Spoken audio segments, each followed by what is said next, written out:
I'm the best ever. I'm Sonny Liston, I'm Jack Dempsey. There's no one like me. I'm from Nairclaw. There's no one that can match me.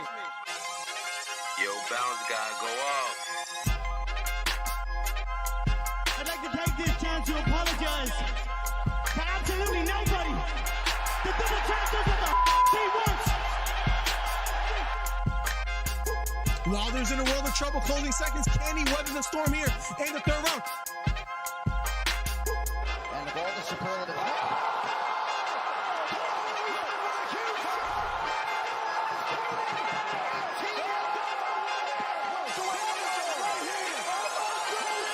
Big right hook, lands flush for Cambosos, and that knocks down Teofimo Lopez. We have ourselves a fight. Khabib Nurmagomedov gets a triangle choke from up top. Gaethje's out, and the fight is over. The triangle choke for Khabib Nurmagomedov. And Porter gets knocked down. He gets knocked down again. 10th round TKO win. Left uppercut, and then knocks out Leo. It appears he's out cold. The fight is over. It was a counter left uppercut, and just like that, what a left uppercut. I did not see that coming, ladies and gentlemen. I will have to admit, what a fight. Nice celebration for a 3K video. I don't know, man. To hit 3,000 subscribers in like Right hook to the body for Campbell. Left hook to the body for Garcia. And that knocked down Campbell. It was a left hook to the body. Campbell on the ground. The count is on. Can he make his way up? It appears he can't get up. Campbell on the ground. Trying to stand up. And the fight is over. Ryan Garcia with a 7th round knockdown. What a performance. Guys, if you haven't, hit the subscribe button. We're trying to get to 3,000 subscribers. Do me a favor. Hit the subscribe button. Hit the thumbs up. We're trying to do record numbers today. Ryan Garcia tearing up and crying. What a performance for Ryan Garcia.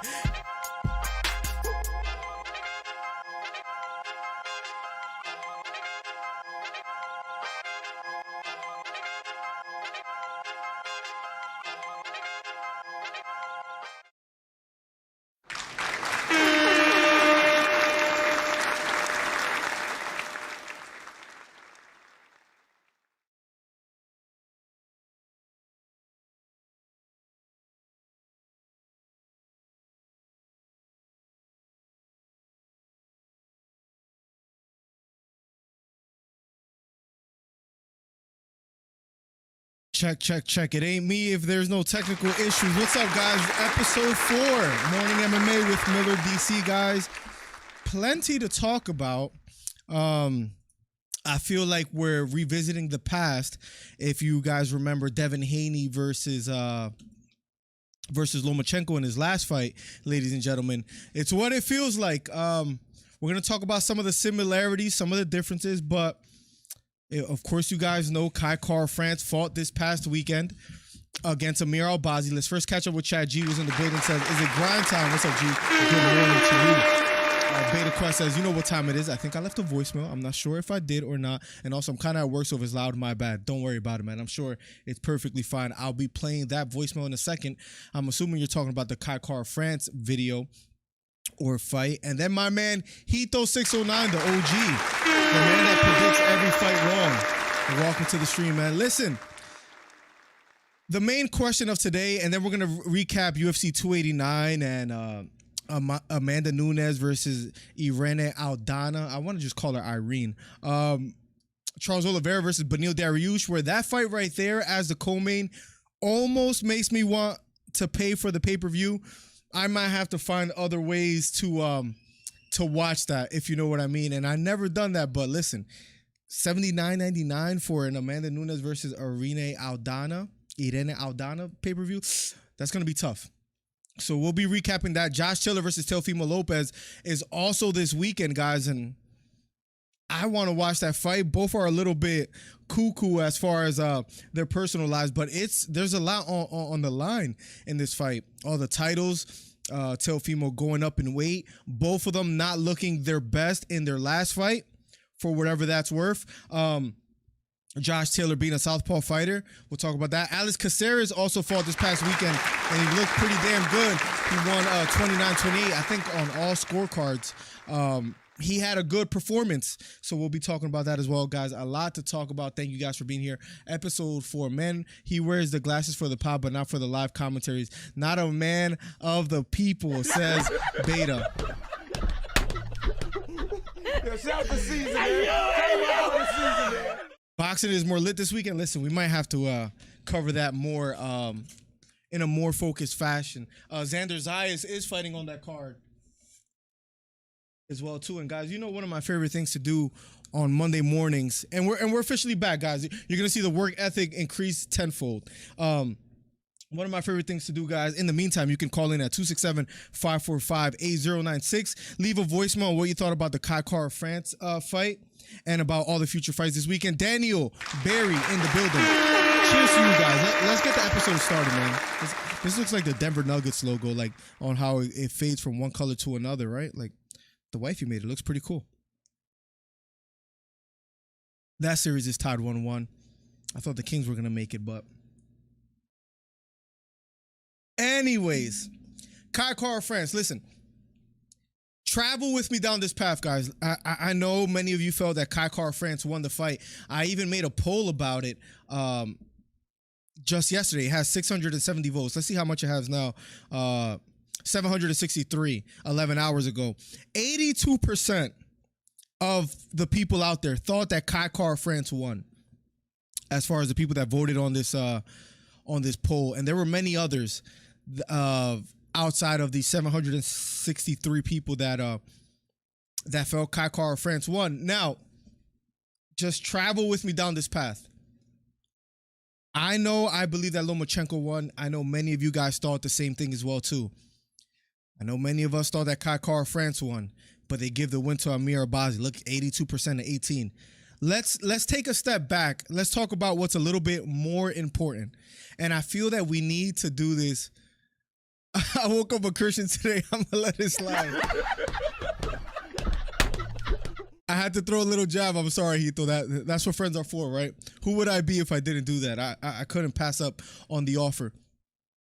Lomachenko, Haney, Caceres France, Amir Abazi. A lot of people say, that's why I watch MMA. Listen, if you guys have been watching, at least for the past 2 years, there have been robberies since like the Randy Couture days. But let's just talk about as of recent. Oh, that's why I watch MMA now, because there's so much robberies and corruption in boxing. I will be here to tell you guys, MMA is not that far off. Sean O'Malley, Piotr Yan, Paddy Pimblett, Jared Gordon. There was a fight on the preliminary cards. Bedoya, I forget who he fought. I think it was Chaos Williams. A robbery. Caceres France, Amir Abazi. We're seeing it more and more and more, right? Forget about who won. Again, I'll say that. Forget about who won Caceres France, Amir Abazi, Devin Haney, and Lomachenko. What's more important that I feel fans need to get together to align themselves. Good morning, Wilson. Welcome to the stream, man. I'm glad you welcome the Christian today, by the way. That's a good thing, I think. Let's focus on what's really important, and that is an explanation. And Adesanya had a good point. Put these judges in front of the camera and make them explain themselves. Maybe then we'll get a change, right? Haney, Lomachenko, somebody scored it for Devin Haney in the 10th round. There was no possible way, if you know anything about fighting, if you were watching the fight with your eyes open and not just, eating popcorn, looking at your food at the same time. Maybe one of the judges was doing that. Maybe Dave Moretti was doing that. But anyways, somebody gave Devin Haney the 10th round. The same thing happens here, but in the 4th round. For Caceres France, 2 judges, of course, gave it to Caceres France. 1 gives it to Amir Abazi right here, the first scorecard right here by Chris Lee. And Israel Adesanya had a lot to say about it, where I know it might seem minuscule, but if that simple judge got that round right, we're talking about a draw. Li Jingliang versus Daniel Rodriguez was another bad one, where it was pretty clear to most fans that Li Jingliang won, and especially after suffering an injury, you would think, man, these people care, or they should make a difference. Round number 4, Chris Lee gives it 10-9 for Amir Albazi. Now, do I have the stats here? Of course I don't, but I'll pull it up real quick. I had it earlier. Kai Kara, Amir Albazi stats. Let's look at the stats to see if we could somehow fathom a way that Amir Albazi won. Just that round. We're just focused on round number 4. Round number 4, the significant strikes. Jesus, man. And the ground control time for Amir Albazi mostly came in the 3rd round when he went for a rear naked choke. Credit to Kai Kara France. I don't know how he got out of that rear naked choke. It seemed to be under his neck. It reminded me of Volkanovski versus Brian Ortega and how deep the submission was. I don't know how he got out of that. Please, guys, and I'll be playing the voicemail in a little bit. If you guys want to leave a voicemail about the fight, 267-545-8096. If you want to talk about Kai Kara France versus Amir Albazi or any of the topics discussed, whether Dana White talking about everything but the card that just finished. He's talking about Tyson Fury, and there's so much to say. But anyways, round number 4, you guys have it right here. If you guys can see, 27 out of 65. I hope this is somewhat visible for you guys. Remember, I said Chris Lee gives the round to Amir Albazi, which was the deciding factor. If he doesn't, it's a draw. Anyways, 27 out of 65, 41% landed strikes for Kai Kara France. Amir Albazi scores a measly 5 of 29 strikes, 17%. In my mind, I had to go back to the Weasels video. It was like 23 minutes long of how judges score fights, because I'm like, how is it possible? Maybe I'm missing something here of Albazi controlled the fight on the ground, but no, that was round number 3. That's why there's not many strikes. You see 9 of 19 for Kai Kara France and 3 of 9. So even when he took him to the ground and almost had a submission, it wasn't like as if he was effectively striking on the ground. It was more going for submission. But okay, you can give Albazi that round. 27 out of 65, 41%. 5 of 29 for Albazi. How in the world, how can you guys explain in any fashion that Albazi wins that round? Now, I hate to be a Debbie Downer, a negative Nancy. Is anything going to come out of this?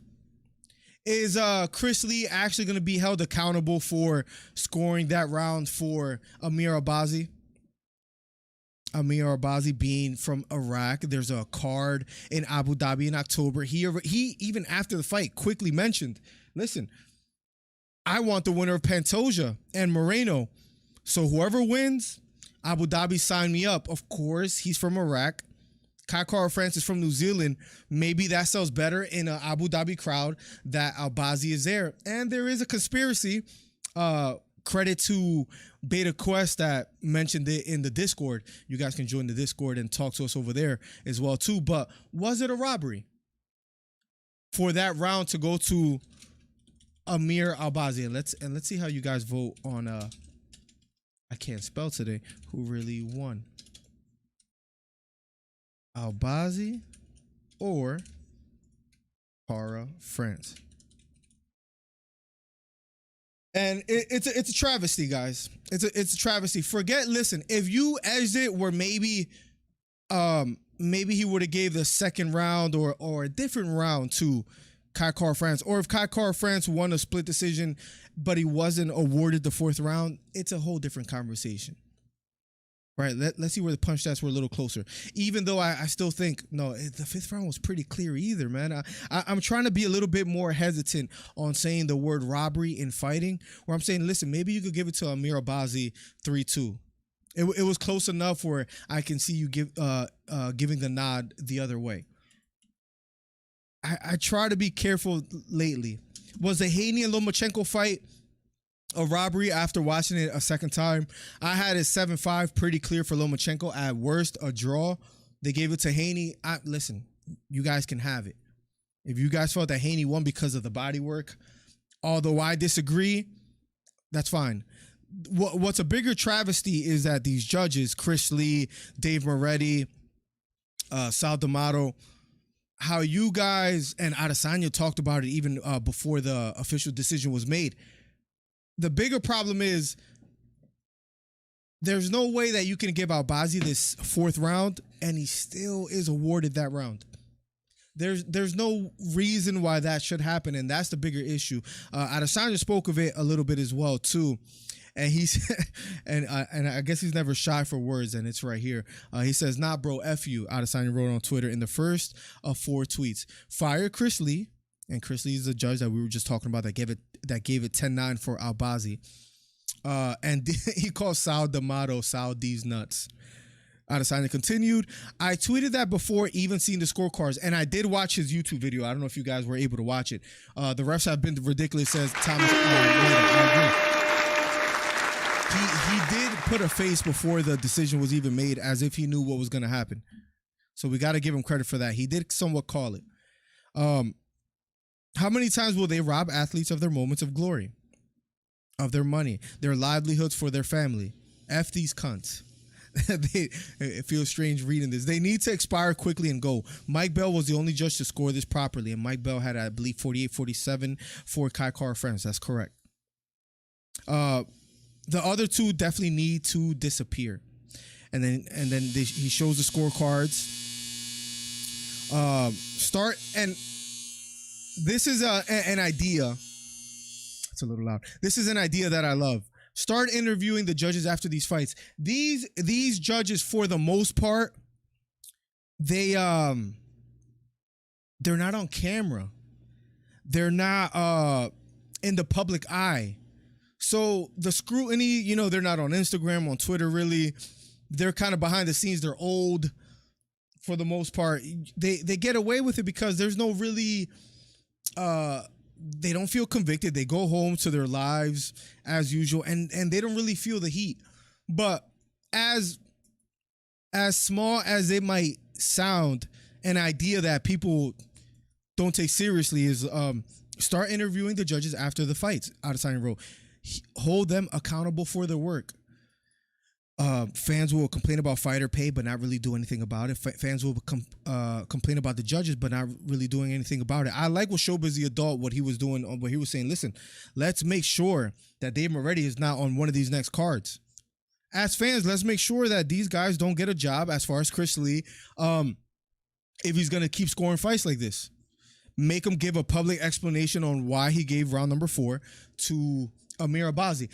Hito says, you may have trouble saying it, but I don't. Robbery, and a bunch of listen, you have a good point. We're about to play a voicemail in a second, guys. You can call in at 267-545-8096 if you guys want to share your thoughts on this card, on what happened on Josh Taylor versus Teofimo Lopez. I'll be playing that shortly. I'm going to go to betas next. Oh, Sandhagen versus Dillashaw. See, that was a little bit closer to me when I watched it live. I gave it to Dillashaw, but after further review. Or what if fights were overturned? You never hear a fight really being overturned.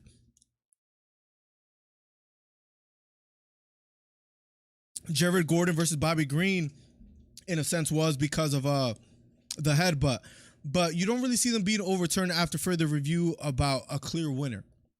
I will say that. But nonetheless, it happened. Amir Abazi gets the win. Let's go to a voicemail, and you guys can call in at 267-545-8096. This was from none other than my man Beta Quest. A 52-second. Hopefully we can hear it well. Let me put up the volume here. And that's our first call in, so thank you so much, Beta. It makes for a good show. Let's play it. Let's see what we have. Beta Quest. Here we go. This is Beta. I'm just calling to say a couple things. First off, that Kai Kara France decision, if that's what you want to call it, terrible. Decision, if that's what you want to call it. Whoever scored it, round 4? Really? Really? Come on, bro. Whoever scored it 9-4, really? That is a good point. There is no way. And that's what we were just alluding to before. Let's continue. Can we just start calling UFC boxing at this point? Because it's getting there. Can you start calling UFC boxing at this point? I'm pretty sure you guys can hear it clearly. If not, let me know. But yes, it's a travesty, man. People defend MMA and there's fans that are UFC fanboys, and they crap on boxing because, they put on the better fights at the UFC. But listen, we'll touch on that later.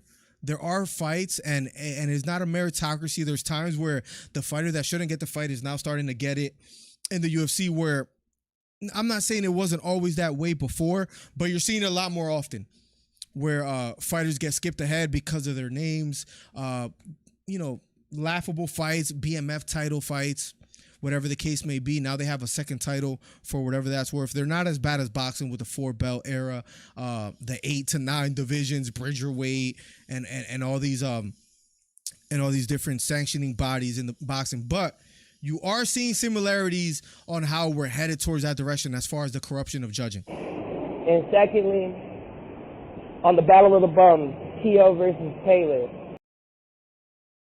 On the Battle of the Bums, Teofimo Lopez versus Josh Taylor. Let's see what he has to say. I'm going to need it to be a double knockout.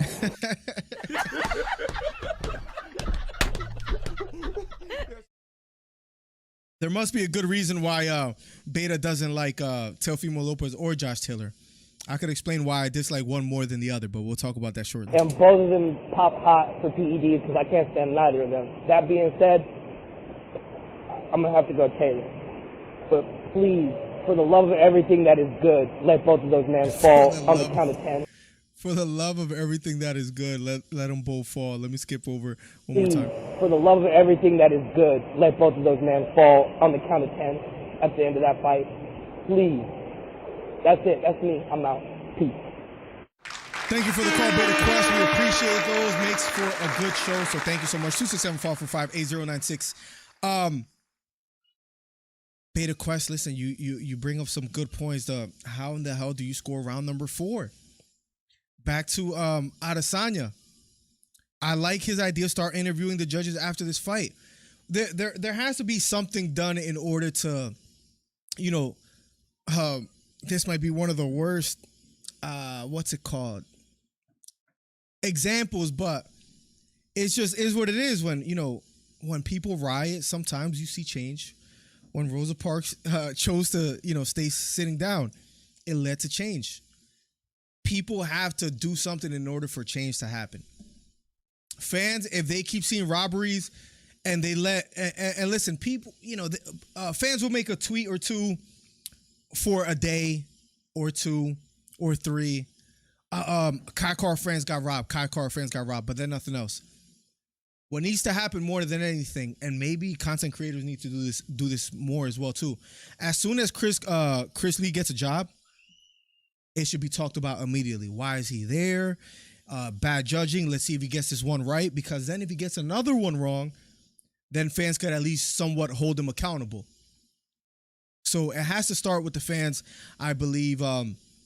But enough of Kai Car France and Amir Abazi. Hopefully, this doesn't affect Car France in any way, shape, or form. He was ranked number 3, so I wonder how the rankings will relay that message on Amir Abazi maybe getting gifted a win.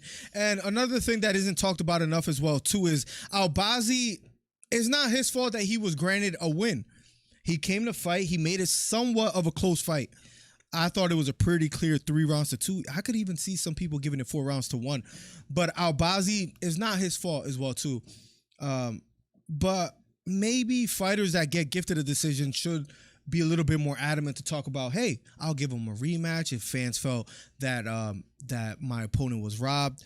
I don't know what the winner of gifted robberies could do. Maybe they're playing it smart by kind of just moving on. But I don't know. If we want to see the credibility of the sport stay where it's at or increase, something needs to give, because these fight stats, round number 4, 27 out of 65 against a 5 out of 29 for Amir Abazi.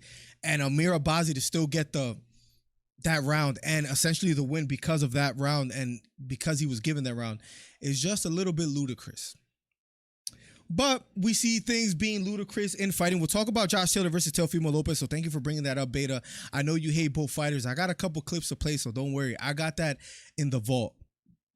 But is the sport losing credibility? We're going to go to none other than Dana White. Dana White, the man, and I feel that I complain a lot about certain things that's happened in fighting, but we have to keep everybody accountable. Dana White oh, what Francis is doing over there, I don't know how they're paying him that much. It's a joke. Francis Ngannou trying to get a big boxing fight. We don't do that over here. You remember that about Dana White? We don't do these silly fights over here. We're not a circus. We don't put these MMA versus boxing fights. We don't do that over here. We do, the best versus the best, the champion versus the number one contender. It almost feels like fast forward only 32 seconds and you hear a change of tune. So there's this debate right now.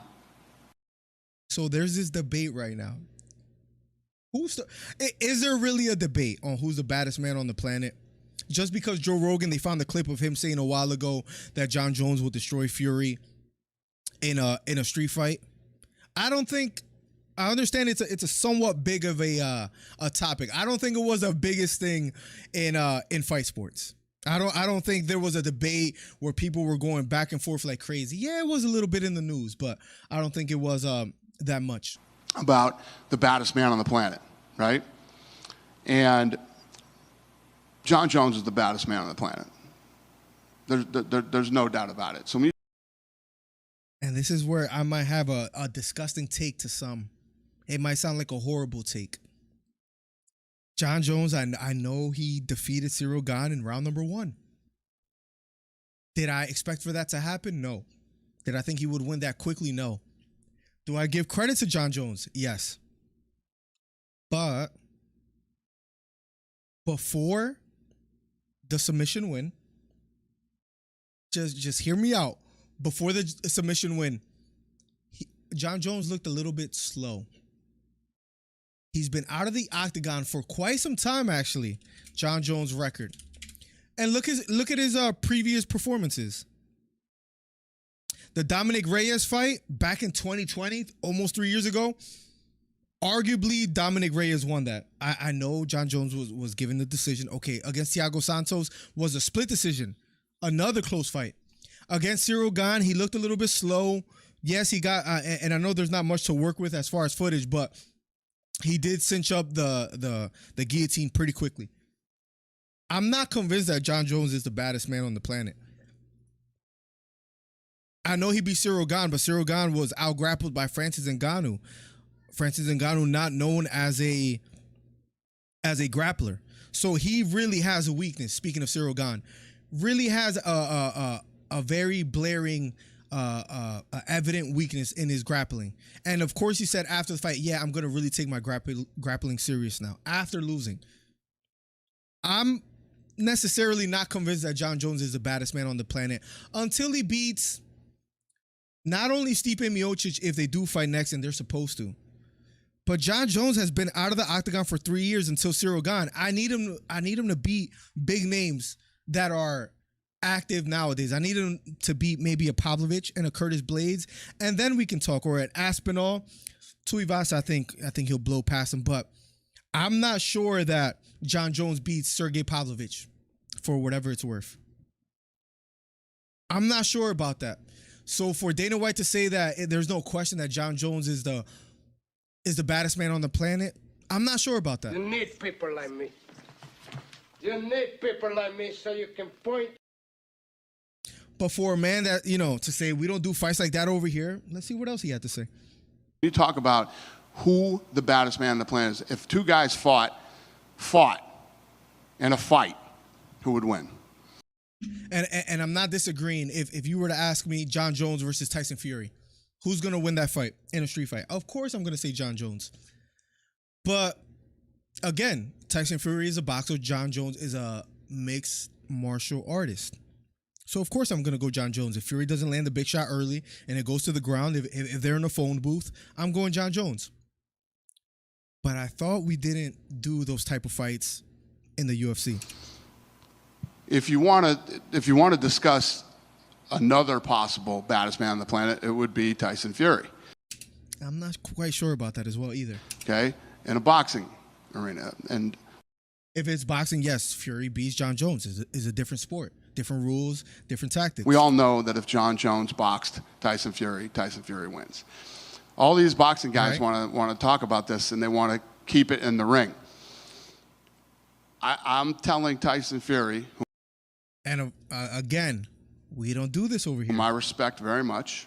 And they're cool. And maybe that's why he feels he can make it happen, and that's why he's pitching the option to Tyson Fury. If you really want to find out who the baddest man on the planet is, I will make that fight. Oh, how interesting, ladies and gentlemen. How interesting. How the tunes have changed. We know people are putting their hard-earned money towards something, says Beta Quest. They think that could change their lives. Absolutely. If MSG, the Staples Center, etc., got destroyed every time we got one of these bullshit decisions, we would see some change out of these judges. We're going to sound like revolutionists. We're going to sound like rioters. We're going to sound a little bit crazy, but I agree.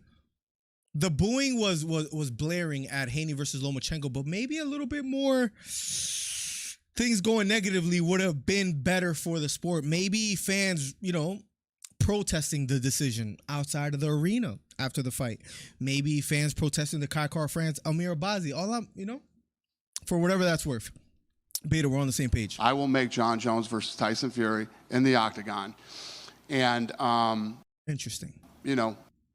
Let's see if anybody had to bring that up. I honestly didn't read the comments in if you really want to, Jones would kick him at will. Let's see if anybody mentioned how Dana White doesn't do that. Tyson Fury, they got the infamous GIF. Dana hypocrite White, stuff gets annoying, gimmick until he wants to put it on. I knew I would find a comment like that pretty quickly. And Dana says he's not into gimmick fights. I promise I didn't even look at these. Left the voicemails on the judges' takes. I will be playing that in a matter of seconds. So thank you, Hito. Makes for a good show. Dana needs that big pay-per-view money. And Conor McGregor doesn't seem, we're not sure if he's coming back. So I can understand why he might want, a John Jones Tyson Fury fight. Who else is a big pay-per-view star is another topic. There's so much to talk about, man. There's so much to talk about. He's jealous that Francis will get to make it happen before his golden boy. Another reason. We know the baddest man is either Jones or Ngannou. Yeah. Oh man. Thank you so much for who said that? I just missed it. Where is it? Cameron Allen, you should join the show. We know the baddest man is either Jones or Ngannou, but the UFC dropped the ball on that, so Dana is trying to push this on us. When John Jones was out of the UFC and it was uncertain whether he would fight in the UFC again, what was Dana White, what was the song that he was playing? If I'm John Jones, I'm just, I'm not moving up to heavyweight. I'm going back down to, 185, 205. I'm staying in the light heavyweight division. I am not going up and fighting Ngannou. I would be scared. Maybe he doesn't want that fight. As soon as John Jones signs and then it is uncertain whether Ngannou would fight, then what happens? Oh, Ngannou's scared. Does he really want to fight? He doesn't really want to fight. That's why he moved on to the PFL. He wants to fight lesser competition. I don't make gimmick fights. And then we get this. To find out 32 seconds who the later. baddest man on the planet is, I will make that fight. Hit the subscribe button. I Hit the will thumbs up. make Number one John Jones commentary versus channel on Tyson YouTube. Fury in the octagon. And It's so interesting, Dana White, that you say that. He almost looks like there's a lack of confidence. As if he knows he's contradicting himself, but he has to do it. He has to promote. Credit to him, one of the greatest promoters. we'll figure out. We figured out how to pay Floyd. We'll figure out. Is that true? We figured out how to pay Floyd? Or did he just allow Conor McGregor to make that? Did he just allow Conor McGregor to fight over there? How to pay you too, Tyson. So the offer is out there. If you want to do it in the UFC, I know he was messing around with MMA for a little while there. And there's footage of Tyson Fury on the ground grappling just a bit. So there's some footage out there. Let's do it. Let's answer the question. But these guys aren't boxing. It's just for these guys to go in and box. You either want to fight. You want the... These guys aren't boxing, but then he was okay with Conor McGregor boxing Floyd Mayweather at Showtime. Quite interesting. The gifted membership. My man Beta Quest with the gifted king, GK Beta Quest. Thank you so much, Beta. Let's play the voicemail of Hito in a second, and let's see what he had to say about the judges' take. I like that we can go back and forth. Dana White, Conor McGregor, Tyson Fury, the bad judging about Kai Car France, Amir Abazi. So we'll keep going back and forth. Plenty to talk about. I have my notes here, so thank you guys so much. We'll talk about Caceres. We'll talk about the Ultimate Fighter in the episode. But let's go and see what Hito had to say about Kai Car France and Amir Abazi. Thank you so much again, Beta. I don't think my notification came up for the payday thing. I don't think so, right? I don't know what's going on here. Let me make sure and see what's happening. My alert box is there, right? Give me 1 second. It should have came up. I don't know why I didn't. Let me test the widget real quick. I want to shake your hand. Yeah, it's supposed to come up. That was a test one. Anyways, thank you so much, Beta. It should have came up. Maybe it's just taking a while. I'm not sure. Thank you so much for the gifted membership, the Gifted King. Here we go. The Hito 609. Hito 609, the number one Kings fan in the East Coast. You can call in at 267-545-8096 and share your thoughts on this past weekend's event and Josh Taylor, Teofimo Lopez, or Dana White trying to make Tyson Fury versus John Jones. So my thing is, I think actually interviewing the judges or showing them on camera after a fight can also have a bad effect. That would make. And I have no idea what he's gonna say. I have a transcript, but I didn't read it. Interesting. I wonder why. Can we guess? Why would that have a bad effect? They're gonna get threatened outside of the octagon or something. I don't know. Let's see what he has to say. Somebody that disagrees. We always like this, even though we educate Hito most of the time. But anyways, they want to go for like the fan favorite, even though it might make them sway. Go for like the fan. I think actually. Good point. I hate that I gotta give interviewing the judges or showing them. I actually think that interviewing the judges on camera after a fight can also have a bad effect. That would make them want to go for like the fan favorite, even though it might make them sway to what people want to see and not have any backlash to how people are threatening their lives, DDoC them and all that stuff. So I think what really that's a damn good point. Is that why they don't do that? I'm not sure. I don't know if they have taken into consideration ever doing that in the first place. I wonder if they ever did consider it, but what if fans demand, hey,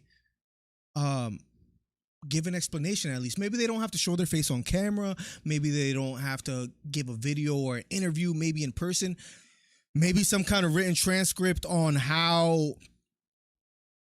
why they scored a certain round the way that they did. And if it's not accepted by the masses, then they could get judged. But maybe their faces don't have to be on camera. But a good point so far by Hito. Let's see what he has to say. Have a third party in their lives, DDoC them and all that. And favorite, even though it might make them sway to what people want to see and not have any backlash to how people are threatening their lives, DDoC them and all that stuff. So I think what really needs to happen is have a third party panel of judges. Have a third party panel of judges. Okay, let's see Hito's suggestion. Make sure they hold them accountable, and if these judges are making wild calls, find them. Find them.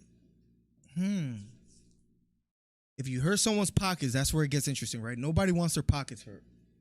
That might be a good suggestion. Demote them, something along those lines. Have a third party panel. What if, for example, there was a vote on who would the judges be, and you look at the maybe there's an asterisk on certain fights, like for example the Pimblett versus Gordon fight. Who were the judges on that scorecard? Maybe they should be, I don't know, where the fans know versus Patty judges. Who were the judges on that card?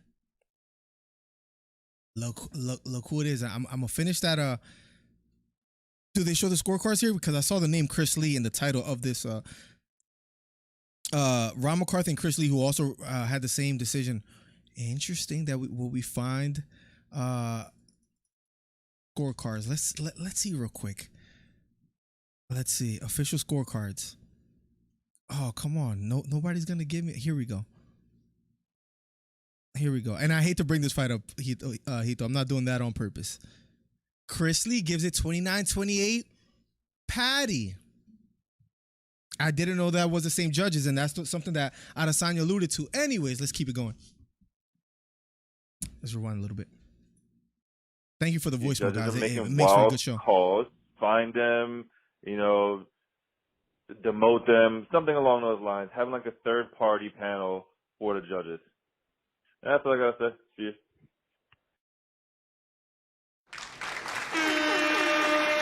Hito. Great call, Hito. Great call. 267-545-8096 if you want to talk about the judging on Carl Franz versus Albazi. Great call, Hito. I almost want to play that again on the suggestions because you make a great point. Maybe demote them, fine them if they have it wrong. Chris Lee was the same judge. I don't know if you knew that. I honestly didn't until I looked it up right now.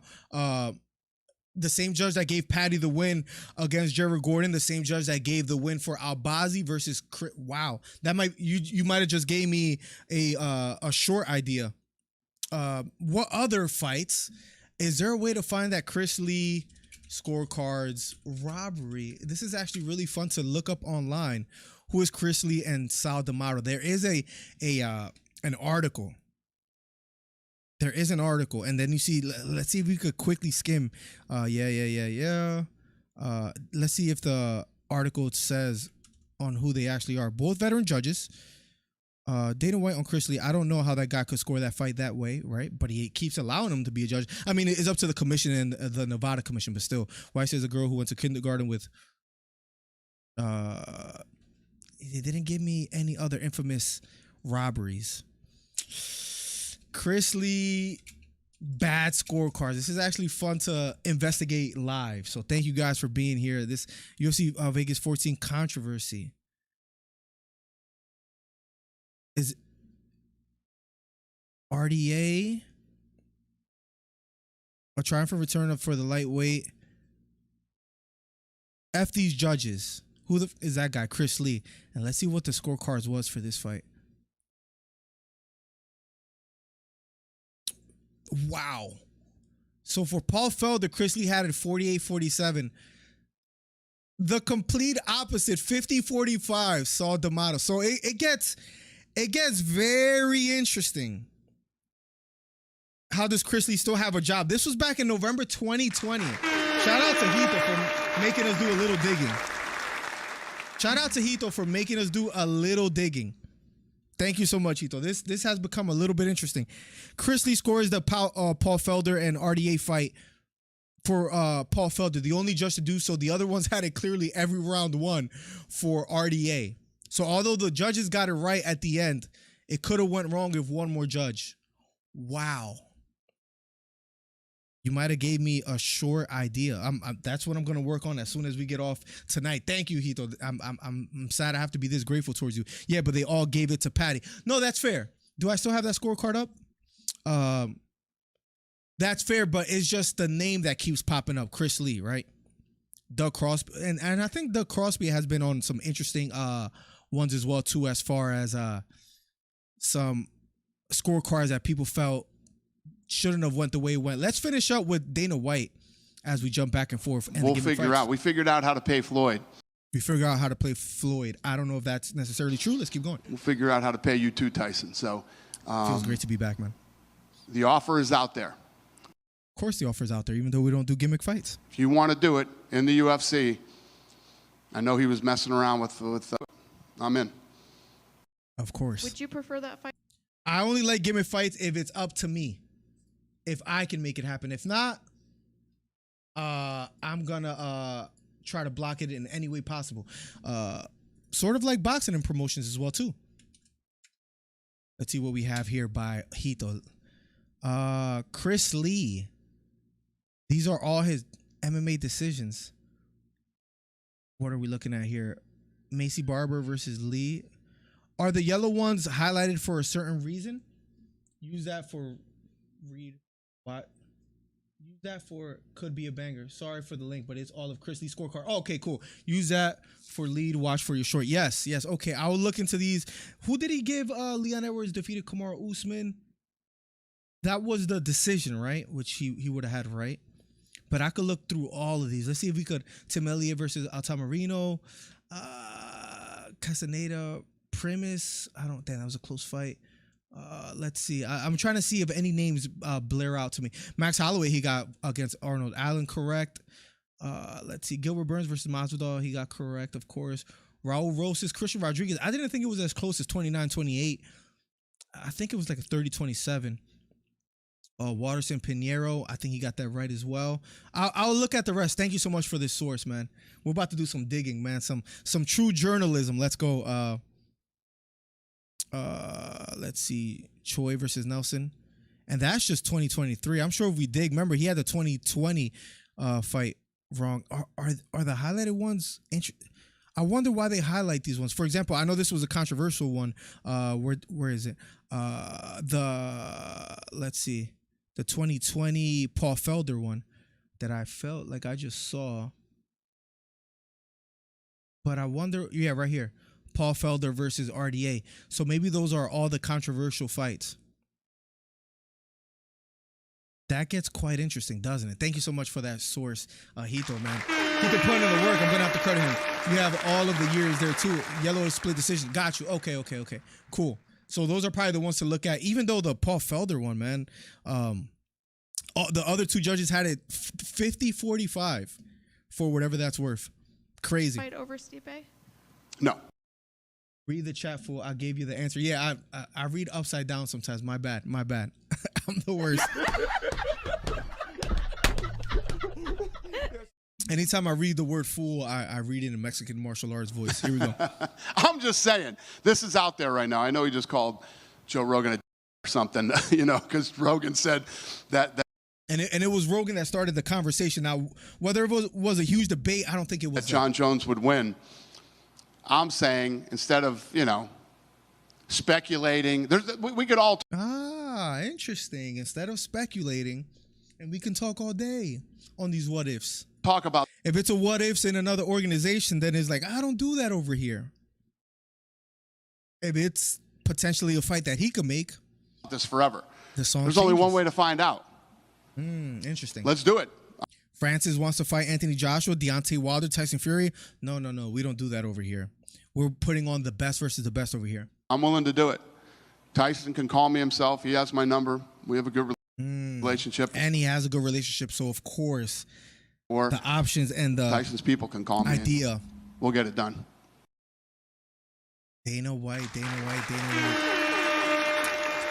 The hypocrisy just gets worse and worse, guys. It's something that hasn't stopped. Now, let me quickly talk about Alex Caceres and his my shoulder's kind of bothering me a little bit. Alex Caceres getting the win against Pineda was very interesting. And then we'll get to UFC 289 preview, Beneil Dariush versus Oliveira. You guys can call in at 267-545-8096. If anybody wants to give a prediction on Beneil Dariush versus Oliveira, please call in at 267-545-8096. Leave a voicemail. I'll play live on stream. Let me know if you do leave one.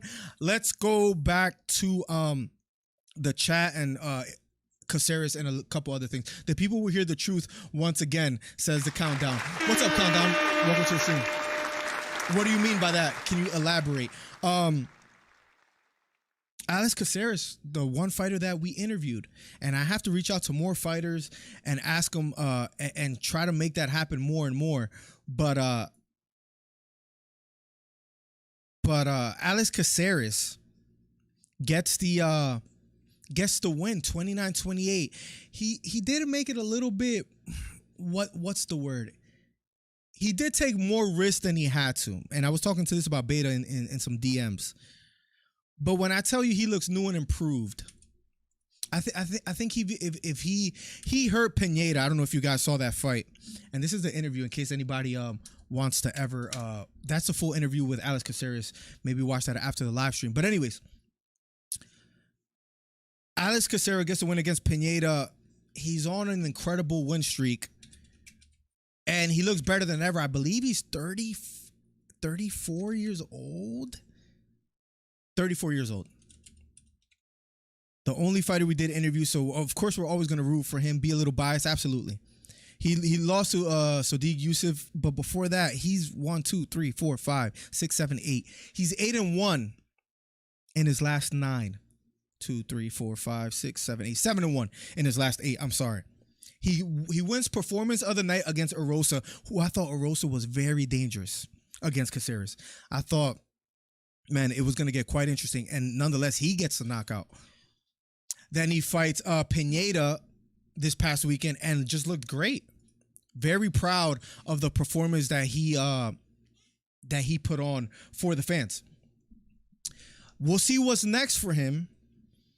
But man, if he just keeps striking the way that he does, I wanted to almost be there if I was in the Apex and just scream a bunch of times. He's hurt. Go for the kill. I've seen this before, but I don't know if I've ever seen this quite as much. You know when a fighter gets hit by a big shot? Remember Caceres France versus Moreno, where he got kind of melted by that left kick to the body? I mean, granted, he fell to the canvas. Pineda didn't. But Pineda, especially in round number 3, got hit to the body so many times and literally put his hands down, takes a deep breath, and just retreats and walks backwards. And Caceres didn't necessarily go for the kill. I don't know if it was because he was a little bit tired, a little bit winded. Travis, welcome to the stream, and thank you for the kind words, by the way, as well, too. 267-545-8096. You can leave a voicemail about Beneil Dariush versus Oliveira on the prediction and Irene Aldana. And I'll play live on stream, so let me know if you do. I just wanted him to go for the kill, but it almost doesn't matter what I wanted or anybody else wanted because he gets the performance or the fight of the night. Good to see him get a bonus. He has a gym out in Florida, and Caceres kind of reinventing himself. Let's see what he gets next. Fighting at 145, he calls out the Yair Rodriguez fight because he lost to him back in 2016. And he says he almost wants Yair Rodriguez to be Volkanovski, no disrespect to him, because if he does, he would like that rematch. Caceres, a veteran, somewhat of a fan favorite. He's been around for quite a while. Will be interesting to see who he gets next in the division. I think I got the rankings around here somewhere. Here we go. The featherweight division, and we'll see how it. He was ranked number 15th until this win this past weekend. Let's see if he moves up or down. But Yair Rodriguez is the number 1 contender, someone he lost to about 7 years ago. I don't know who wins. I might be jumping the gun here. You guys let me know in the chat. I don't know who wins against Yair Rodriguez and Caceres in 2023, 2024. If he ever gets that kind of look. If the UFC does him a favor at 34 years old, where like, listen, this might be his last shot to really fight against the top of the division. He has to keep winning, of course. It gets interesting stylistically if you think about Caceres versus anybody in the top of the division. Wins by knockout 4, wins by submission 7. Bruce Leroy 21-13. And that win was quite fascinating. A 51% striking accuracy, takedown accuracy, 68%, does a great job at defending takedowns. There was a few scrambles where he gambled a bit, went for a triangle choke, and then was put on his back. But he's one of those fighters that is very free-flowing out there, that looks very comfortable. But I think he's coming into his own, so to speak. I was impressed by what I saw. I would love to see him get that look against a Yair Rodriguez. Imagine him against a Topuria. He lost to Sadiq before. Imagine him against an Arnold Allen, a Brian Ortega, a Max Holloway. A Max Holloway fight would be, and I believe it was Beta who suggested that fight before. Imagine him against a Max Holloway in today, 2023. It could be another fight of the night. He's been around for quite some time, man. Back since 2011. He's been up and down the rankings. This is like his, I don't know, his 6th, 7th time back in the top 15. So he has found himself in and out of the top 15 for quite some time. But the beautiful thing about the UFC is, and MMA in general, compared to boxing, is you can lose. You can lose a handful of times and still become a different fighter. Charles Oliveira, at one point, he was labeled a quitter. And what happens? He finds himself fighting for the title and winning the title. Speaking of Charles Oliveira, I know I'm speaking highly on Caceres. Maybe Caceres has come into his own where people maybe didn't feel that he could, not only break the top 15, but what about the top 5?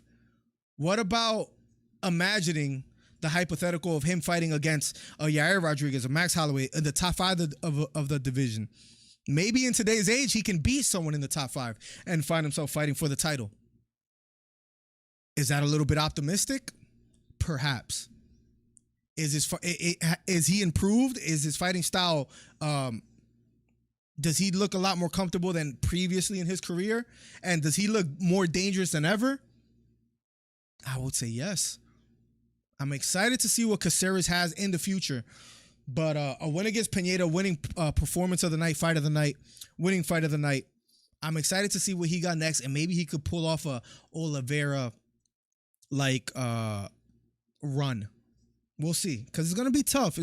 Like Volkanovski's such a dominant champion. I really don't see anybody in that division beating Volkanovski, but it will be quite interesting to see if Caceres got the shot. Maybe he fights at Topuria and fights as a gatekeeper for Topuria in a sense, even though he's below him in the rankings, right?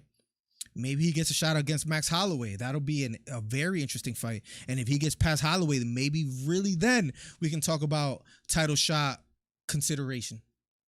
It gets quite interesting for Caceres on what would happen if he's able to get a big fight and then win.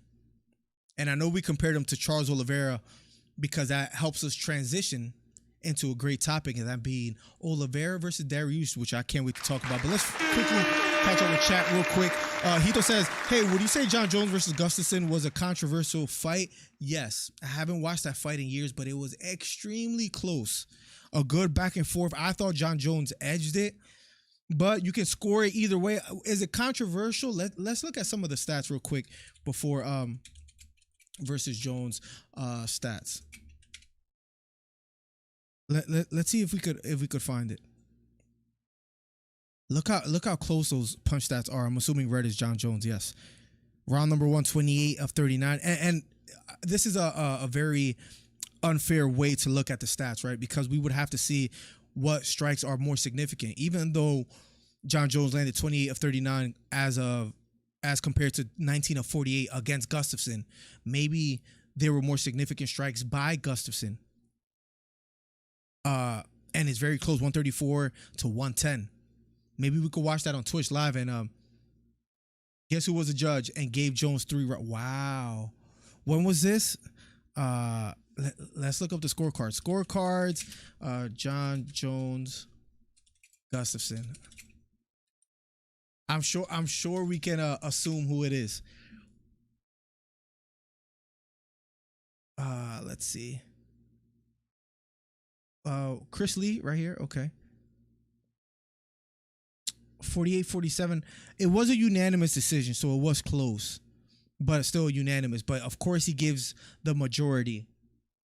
I mean, he gave 4. Wow. He gave 4 rounds, of course. And of course, John Jones is a bigger star, the American star. I can see why they gave it to him. You gave me my next short idea. Thank you so much, Hito. I hope I can make it interesting for 30 seconds and just start a conversation, because this is something that needs to be talked about, right? But of course, Chris Lee was the judge for that as well too. 49-46 for John Jones. Close fight. Let's get back to Beneil Dariush Oliveira. Then we could talk about Amanda Nunes, Irene Aldana. And there's a couple things we missed. Whether Conor McGregor is actually still fighting. Listen, that's why I got to make more content, and we will this week, because there's a lot on the menu. Josh Taylor, Teofimo Lopez. I have my thoughts on that as well too. But let's talk about Beneil Dariush, Charles Oliveira, ladies and gentlemen. Firstly, random. We have a lot of events in the future. So this has to be played. Hold on 1 second. This has to be played, and this was shared to us by none other than Plugs, the Discord source. And this is not what I meant to copy. Give me 1 second. But it says something about you have to be a sick individual. Copy link. You have to be a sick individual. I know you guys are going to enjoy this one.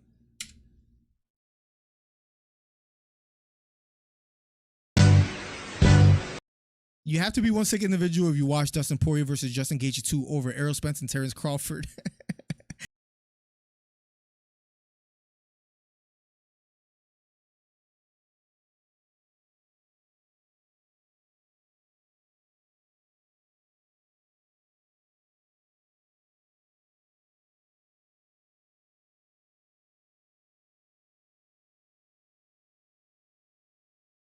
horizon. July 29th is going to be quite interesting. It's going to be tough. Another good one, if Beneil Dariush and Charles Oliveira is fighting the same time as Josh Taylor, that's going to be tough to overlook the Dariush fight because that has title implications. That's going to start at 10 p.m. of course, so it's going to contrast. It's going to be somewhat close, which sucks, right?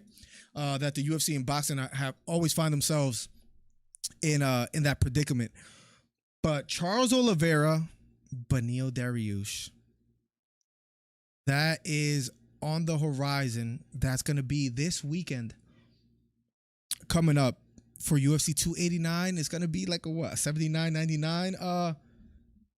It's going to be like a $79.99 pay-per-view. Am I going to pay for it? I paid for every single pay-per-view. I'm thousands in the hole, I feel like, already from all the pay-per-views I've ordered. I might have to order this one as well too. Beneil Dariush versus Charles Oliveira. Let me know some of your guys' thoughts on this fight. But I will say myself, I love Oliveira. He does look very focused. So what you're gonna watch? I'm gonna have to watch both. Now, what I'm gonna cover is gonna be tough. What do you suggest, Hito? Because I feel like I need to watch that Xander Zayas fight. I need to watch Josh Taylor versus Teofimo, but I also need to watch. I don't think there's pay-per-view, by the way. That's ESPN Plus. If I'm not mistaken, but correct me if I'm wrong. Beneil Dariush, Charles Oliveira. The tough one. It's a tough one because Oliveira is such a dangerous, not only grappler, he's also very dangerous on the feet too. So is Dariush. Dariush versus Gamrot was one of my favorite fights.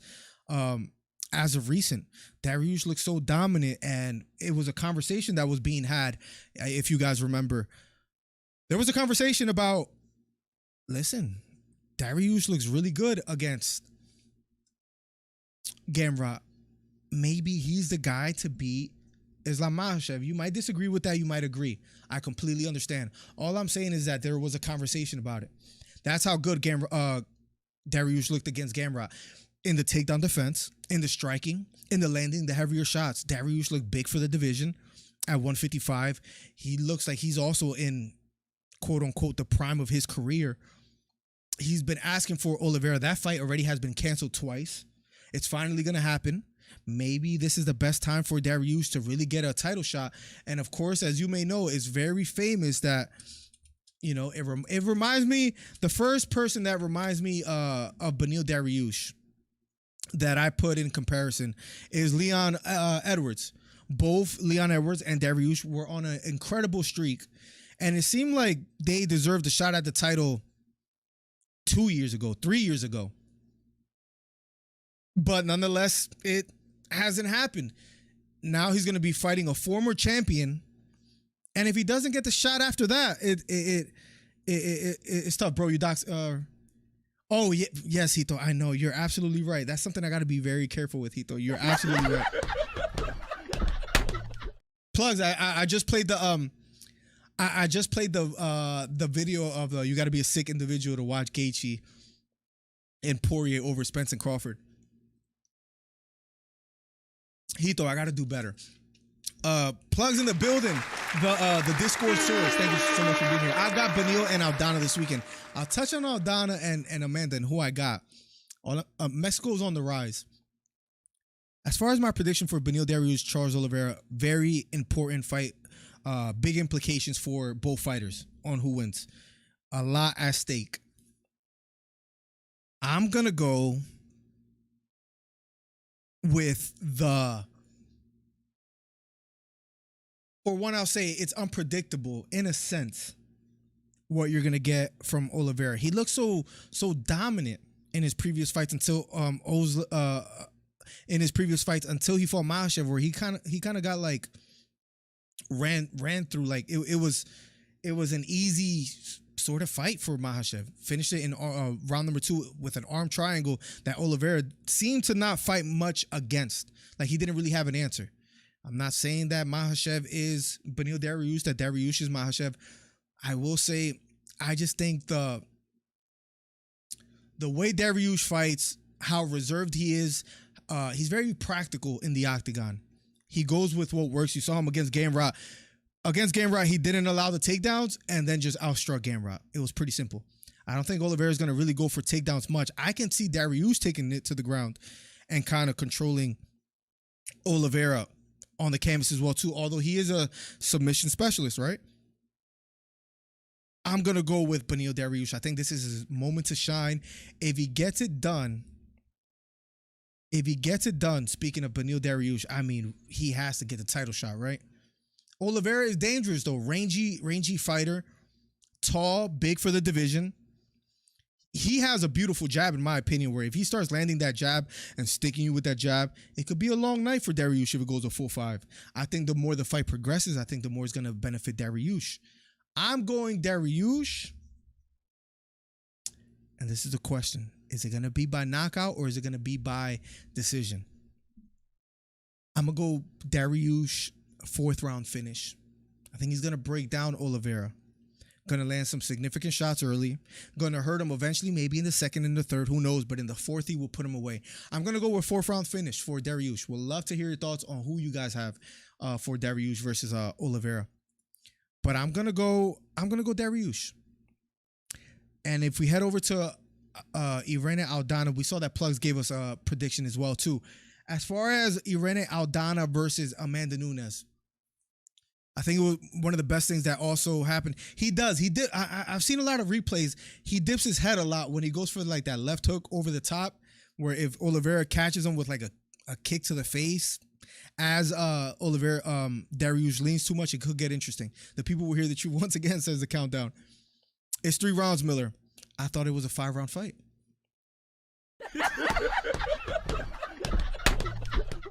Who does that benefit more? Dariush or Oliveira? I'm going to say that benefits Oliveira more. I still think Dariush is going to get, in that case, that changes up things a little bit. I don't think 3 rounds will be enough time for Dariush to get the finish. I'm going to go by decision. Maybe even as far as to say split decision for Beneil. Maybe, what's it called? Man, they should make that fight with the implications that it has for it to be a title fight. And the UFC doing that before, making co-mains 5-round fights. They've done it before. Laughing my ass off, says Hito. I assumed it was a 5-round fight. That's a disservice to the fans, man. And we're paying $79.99 for a 3-round Dariush Oliveira fight that is for the #1 contender spot. That's a travesty, man. That hurts. I'm a little bit disappointed, but I'm still gonna go Dariush. Split decision. Let me know your guys' thoughts for that as well too. The silver gloves look epic in the chat. Hito puts laughing my ass off. Yeah. As far as Amanda Nunes, which I'm sure that's a 5-round fight because that's a decision fight. I think Aldana striking is gonna get it done this time. You saw Grasso getting a big win, getting the title against Shevchenko. You seen Yair Rodriguez. These Mexican fighters are climbing up the ranks. I believe Aldana's going to get the job done as well, too. Nunes is a formidable striker. You saw what she did to Pena, how she threw her off when she came out the southpaw stance, right? Kind of threw Pena off. Smart tactical decision-making for Amanda Nunes. I think Aldana's a different beast. As far as the striking department, I'm going to go with it goes the distance. I believe it's going to go the distance for Irene Aldana, and Nu is going to be my prediction. Now, let's close up the podcast. We've been live for an hour, 9 minutes. We're trying to keep it to like an hour, 10, hour 15 for the most part. So thank you guys for everyone that showed up. #1 commentary channel on YouTube. Yeah, this card ain't that good. And Plugs, we're going to have a serious conversation about viewing options, to say the least, Plugs. So I'll be reaching out because, listen, I can't see myself paying $79.99. I'm sorry. I'm almost going on strike. Something that should happen against Chris Lee. It's just too much. Let's quickly talk about Josh Taylor versus Teofimo Lopez. They're fighting this weekend. I think I have so many tabs open. I need to chill out with the tabs. I hope I don't get what's it called? Copyright struck for playing these clips, because it has to be done. I just want to see what you guys have to say about Teofimo Lopez and his words and Josh Taylor's words. But the the UFC and YouTube and all that. It's quick to get you out of here. But let's play. This was uploaded not too long ago, 21 hours ago. Listen to what Josh Taylor has to say about what's it called? About Teofimo Lopez. Let me unmute this. Still makes the same mistakes he does when he was an amateur. He still makes the same mistakes he does as it was an amateur. Let me see if I could quickly pull up. Hold on. I have to pull up Beta Quest. Beta, I hope you don't mind. I'm playing one part of our DMs. Boxing, and he still surprises me this one? daily. Oh, hold on. Daily. Boxing, and he still surprises me daily. Daily. My man is jumping with his jab. Surprises me daily. Daily. And you tell me this fighter improved. Look at his foot. Boxing, and he still surprises me What daily. is that? Daily. One more time. Look at that jump. Boxing, and he still... What is that? You think that man training in that fashion is going to beat Josh Taylor? And what does Beta says? Oh, wait, where is it?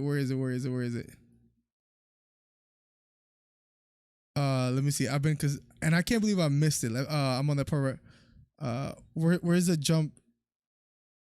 Oh, I can't find it. Even if he was training a gazelle jab, bro, no wonder bro was asking if he still had it because he's jumping with his jab. I mean, Jesus, man. Teofimo Lopez, and maybe that's something that Josh Taylor is alluding to. He still makes the same mistakes he made as an amateur. Very amateurish style. Yes, I give him credit. He beat Lomachenko.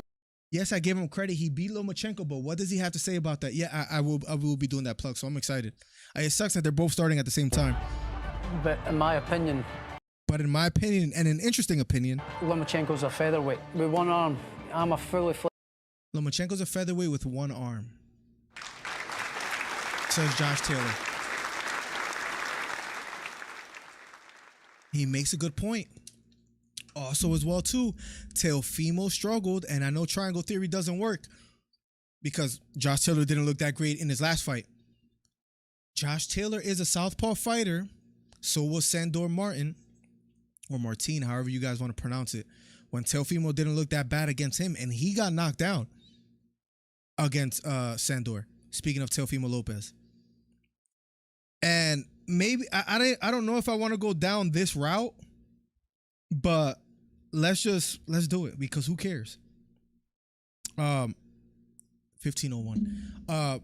To me, Teofimo Lopez is one of the most delusional fighters in boxing right now. He complains that he got robbed in the Olympics. He in this very interview that I have pulled up, if you guys watch the whole thing, he says that they took the belts away from me. If you guys remember, he fought Kambosos, and he lost that fight pretty damn clearly. I don't think anybody said, you know what, they robbed Teofimo, besides Teofimo and his father. So let's just call it for how we see it. You need people like me. You need people like me so you can point your fingers and say, that's the bad guy. You need... Let's call it for how we see it. He's one of the most delusional fighters in the world right now. He believes he beat Kambosos. He says they took the title away from me. Nobody took it away from you. You lost that fight. He says that black fighters are supported more in Top Rank, and they didn't really care about him when, at the end of the day, he lost. And Lomachenko was one of the most promoted fighters. Top Rank. Do I agree that Lomachenko was one of the pound for pound best at the time when in his heyday? Yes, but Top Rank was pushing that narrative really, really adamantly. But Teofimo believes, I see what they're doing. They want to push black fighters. Listen, you just lost, and you're not the draw that you thought you was when you went over to Triller and you fought, and you didn't maybe sell as well as people have imagined. Learn how to maneuver after that. See, he doesn't know what defeat tastes like yet. He doesn't know what defeat tastes like yet. Lost 21 times in my whole career, and I'm still going. And people call me a legend. People call me the greatest.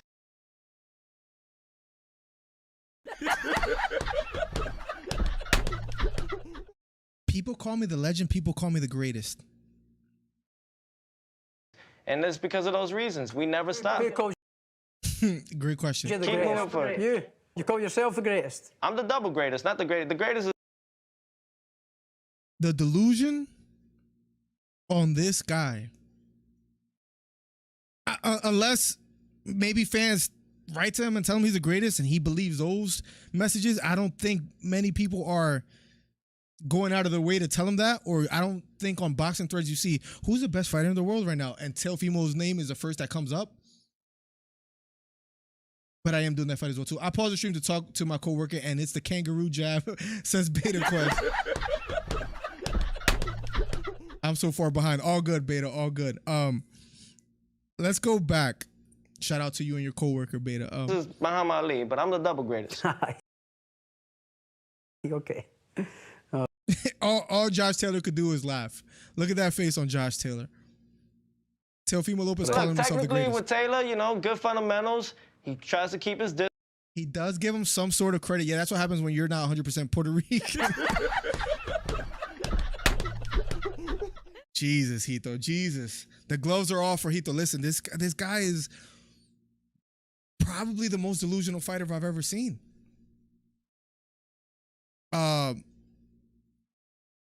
There's more clips that let me see That if I we can were find it. asking as let it be given. You know, Josh Taylor is the best guy that everyone wants. Which is true, but I'm here stepping On the super. and I'm a dynamic duo, you know? Man. I'm a mental fort. You're a there's a section on that I would have to find where about Teofimo Lopez of saying some just outlandish things. I would have to find more and dig more to share with you guys. But yeah, Teofimo Lopez, man, believes he beat Cambosos, believe he didn't get knocked down against Sandor Martin, believes he got the titles taken away from him. He's insane. A little bit. Wait, I just realized wherever the countdown is, hold on a second. Is that a picture of me? Who is the countdown? Has a picture of me. An old picture of me. Show yourself. Who are you? I'm pretty sure that's a picture of myself. That's hilarious. Teofimo believes the world is against him. Then he says he's the greatest. Teofimo Lopez also saying, do I still have it in the ring after losing? Then he says, oh, I knew the camera was on me, so I was just trying to play it up. I don't believe him. This man has just been out of this world with the delusional takes that he has. Now, if he beats Taylor, it will be massive credit to him. Massive, massive credit. Because Taylor's a good fighter, southpaw fighter, pretty big, tall fighter. It gets quite interesting. Hit the subscribe button, hit the thumbs up if you haven't already. Helps the channel out immensely. Nonetheless, Teofimo Lopez fights this weekend. It's gonna be interesting how we manage to balance the two. Teofimo Lopez versus Josh Taylor and UFC 289. It's gonna be interesting to see how we are able to do that, but it has to be done. It has to be done. Has to be done.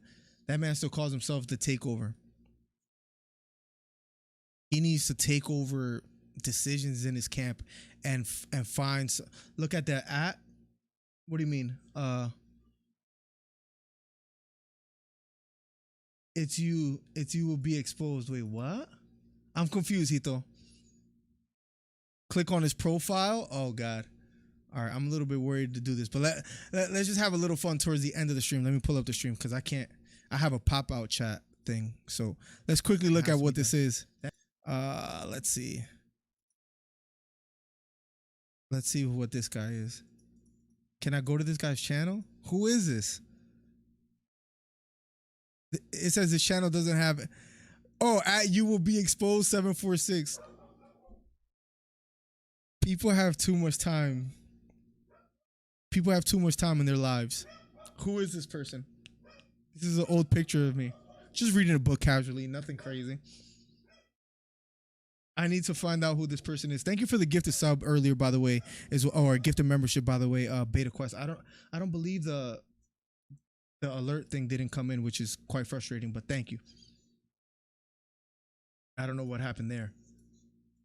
Let me try a test widget one more time because I don't know. I just want to make sure. I want to shake your Yeah, hand. that should have I'll came allow up. it. Whoa. Should have came up. I don't know what happened there, but it says you will be exposed 746. Who is this? Who is this person? The people will hear the truth once again. I don't know who this person is, but they have too much, and it's not me, by the way. Is it really not you? Who is this person? We got to do some digging. About nothing. Joined, and this is an old channel. Joined November 21, 2014. 2014. What's 8/19/2023? Old school pig. Nice. Wilson, I don't know who this is, but they apparently have too much time in their hand. Wilson, thank you for the ongoing support and being a member of the channel as well too. Guys, we've been live for quite a while. Thank you. We're back every Monday morning. We skipped Memorial Day. We're back every Monday morning. Thank you for the people that called in. It helps out the channel immensely. Thank you, Hito. Thank you, Beta Quest. I appreciate your guys' calls. I am sad to say that Hito had some good points in his call-in about how we hold these judges accountable. 82% for Kaikar France, 18% for Amir Abazi. And Titan says, call me crazy, but I think Abazi won 7 out of 3 rounds. Goddamn, this Chris Lee pack hits different in the morning. So he was trolling. I had a 3-2 Kai, and it was a close fight when watching it live until the last 2 rounds. It was so clear. It's insane. Absolutely. My man Beta Quest. Thank you for, listen, when you guys comment on posts and videos, helps the channel out immensely. It was 4-1 Kai, maybe 3-2, but still Kai. I agree. I don't even understand like the way Kai fights. I don't even like the way Kai fights, and I believe Kai won 3 rounds with the second being close. Either way, yes, it could even be 4-1. Kai Car France. Amir won 1-2 rounds at best. Absolutely correct. Thank you for all the comments. Thank you for all the love. Thank you for all the support. #1 commentary channel on YouTube, and we're back every Monday, bro. You got a stalker. You made it. Let's go. Let's go. I have no idea who that is. We have to do some digging. I believe you because I think you'll be honest if it were you. I don't know who the countdown is, but we gotta find them. And a gifted membership from Beta Quest. Listen, Trey Mountain is how do we put this, man? Because I don't know if you will want a refund on that, but it was gifted to Trey Mountain, the membership, and we'll have a member stream sometime this week. But it was gifted to him, and I almost want to return that to you. Trey Melton, he watches this. He I bet you he's watching now, but he refuses to write in the chat. He'll like my videos. He'll like my Instagram post. Oh, there it worked. Thank you so much, Beta. Thank you so much. The GK, the Gifted King. He'll like my Instagram post. He'll DM me, but then he won't do a show with me. He's doing the golfing videos, which I enjoy. He has been, you know what I think it is? He still owes me $20 and he never paid me. And with friends like that, who needs enemies? I don't know how to feel about it. Should I be upset? Should I laugh at it? Trey, I know you hear me out there. He'll like my post. He'll comment. But he hasn't paid me my $20 after losing a bet. His predictions, he was off on the last 3 cards, and ever since, we haven't seen him again. He doesn't answer to the people. I don't know what's going on. Maybe someone could answer that for me. We DM here and there, back and forth. No problem. He tries to put the blame on me on why we never did any more Trash Talk Mondays. Maybe you guys can answer that question for me. Maybe it's him with the No Countdown channel. If I had to guess who it was and it was a suspect, Trey would be one of them. I don't know exactly what's going on, but Trey has been a little grimy and he still owes me $20. And $20 is just $20, but it's the principle. He hasn't paid. I don't know what's going on. We'll end that on a weird note. Guys, #1 commentary channel on YouTube. Hit the subscribe button, hit the thumbs up. Be on the lookout for more videos and more shorts. I think my next show is going to be on the judging. That'll be the next one about Chris Lee. So thank you for that idea, Hito609. You're helping this channel keep going. #1 commentary channel on YouTube. We'll be at 10,000 subscribers by the end of this year. Trust it. Maybe even 50K. Who knows? We're about to put in some work. I'm going to sign off now. Walk my dog. Make sure she's good. And then after that, come to the dungeon that is the basement and work on some content. So thank you guys for the ongoing support. Plug says, I'm the source. I need you to be the source and tell me how I watch this fight. I don't know how I'm going to watch UFC 289, but I somewhat sort of refuse to pay for it. I don't know if I should be saying that live on stream and then I get caught, but I could show my receipts on all the pay-per-views that I bought. It's a lot of them. I don't want to pay for Nunes versus Aldana. Is that disrespectful? I don't think so. Maybe if there were more fights, give us a $39.99 pay-per-view. Dana White says he's not in control of the prices and stuff like that. I disagree. I'm sure he could somewhat talk to the powers that be. They're milking these pay-per-views. $79.99 is absolutely ludicrous. Give me a $39.99 for this one, at least. If you buy 10 pay-per-views in a row, maybe give me the 10th one free or the 10th one at a discount. Am I asking for too much? You guys let me know. I don't think I am. It's ridiculous. #1 commentary channel on YouTube. You can leave a voicemail at 267-545-8096. That would be play live on stream if you guys have any other thoughts to talk about. Wilson, thank you for the ongoing support. Be here this weekend for UFC 289 and Josh Taylor versus Teofimo Lopez. #1 commentary channel on YouTube. I'm out of here. You need a link? Yes, plugs. Please let me know. I believe I have an ad blocker anyways, but let me know how we can make that happen. We'll talk. Wilson, thank you for the ongoing support. Thank you for all the members. Plugs, a silver member. Thank you so much. We'll be back this Saturday, but be on the lookout for shorts and videos. And last request, I promise you this is my last one. When you guys see me post a video, I know most of you guys watch. Yeah, $39 will make me say, you know what? I'll pay for that. No problem. $79.99? Wilson, I didn't plan to talk about this, but it's a little bit ridiculous. I'm assuming the pay-per-view purchases are going to be a little bit low because of that. It's just too much. If you say $39.99, I'm ordering that. Blink of an eye. My last request, and if you guys see a video, what I've noticed is the videos that do well is the video that get the most comments. And when I get more comments and I start getting more views and YouTube starts picking it up on the algorithm. So all I will request, my last thing is comment on a video when you see, if you see it, post. That's all. That's all I'm going to ask for. #1 commentary channel on YouTube. Much love. God bless. We taught Hito everything he knows about fighting. Trey is ducking me. Still hasn't paid me $20. Beta Quest, whatever you see him pick the opposite. You'll make a large ton of cash. Last thing I had to say tonight, or today, I'm so used to saying tonight, is freaking midday. Love you guys. God bless. We'll be back soon. Peace. I'm the best ever. I'm Sonny Liston. I'm Jack Dempsey. There's no one like me. I'm from Nairclaw. There's no one that can match me. Yo, bounce guy, go off. I'd like to take this chance to apologize to absolutely nobody. The double champ does what the he wants. Wilder's in a world of trouble, closing seconds. Can he weather the storm here in the third round? And of all the superlative.